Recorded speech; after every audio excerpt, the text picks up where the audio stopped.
Hi, this is Mark, and this is Carol. Hi, Carol. Hi. Um, Maybe I should say Miss Corrigan, shouldn't I? I'll use the Yes. teacher name. Okay. This is Mr. Schwanz. Mr. Schwanz. Mr. Schwanz and Miss Corrigan. What we are doing right now is just going over what I call personalized learning. And this came out of a couple conversations I was having with some teachers just recently about different ways to use websites for classroom, for your classroom. And lo and behold, this is something that I've been tinkering with since, well, I don't even want to say, but let's just say I was doing classroom web pages before they were even a thing.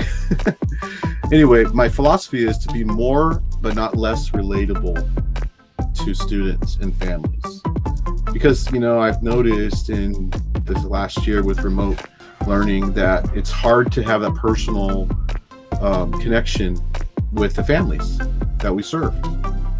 Wouldn't you agree? Yes. So anything that we can do to help with that, I think a web page is one of those, and there's other reasons too. So the problem is, like I was saying, there's this hard to be personal, but I've seen, and a lot of you, I think maybe Miss Corrigan, sorry, has seen that disconnectedness.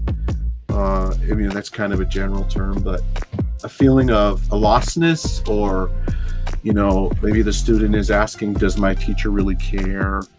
Or they're just not being as socially interactive with their classmates, So, Yeah. There's less of a personal feel. yeah. And so oddly enough, we did a survey with some of the students, 350 students at Washington, and I just made a word cloud. But you see, the biggest word there is support. And the questions were like, how do you feel about distance learning? And they felt like they needed more support. And another one, you see the word friends there. It was a very common word, was, I miss my friends. Oh man, I knew that, but to see it in the survey, to see that was the real deal, oh man. So a website, it sounds, maybe like a fancy nerdy thing, but there are some tools that make it pretty easy, and it can help keep families current. You can use video really simply, and that way they can see videos of you, and that'll help them feel. It helps you feel more connected. Yes.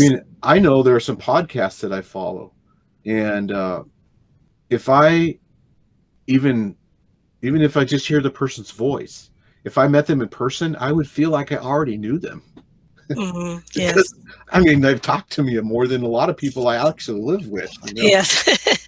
A lot of them share more personal things than Right. yes. Right. And then mobile access is another one, because I know, as a busy parent myself, I appreciate being able to check things on the fly.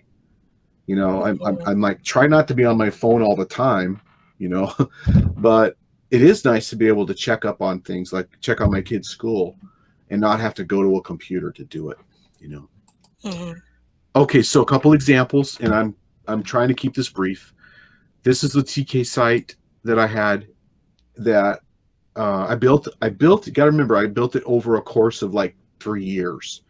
It's in Google Sites, and you see, I just have all these different tabs of things that are like, as the group developed, like I'd start to list the site words and little videos and things, and the purpose of it is just to help people feel connected.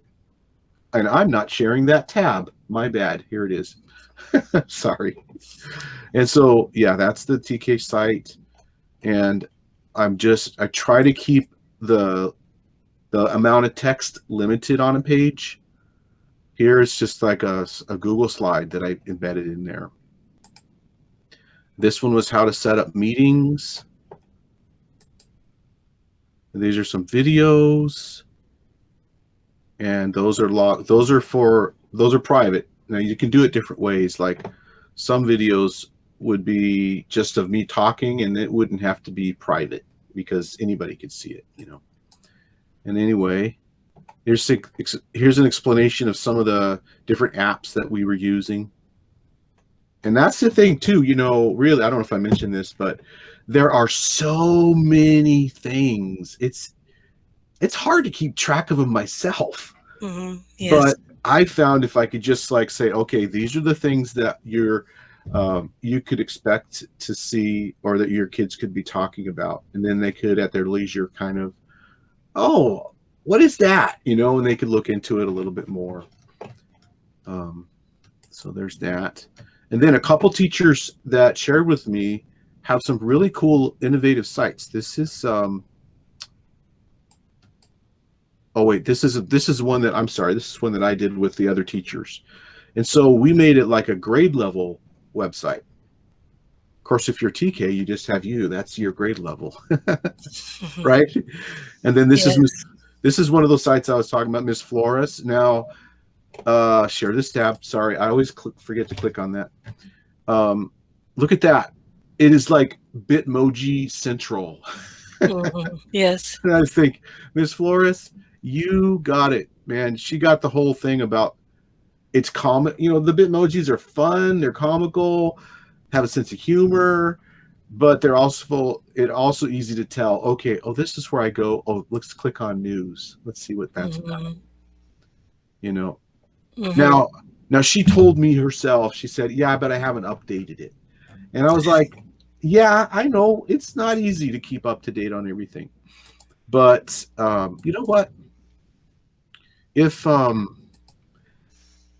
you know that parents are using it, and then it kind of motivates you to, you know, keep it updated."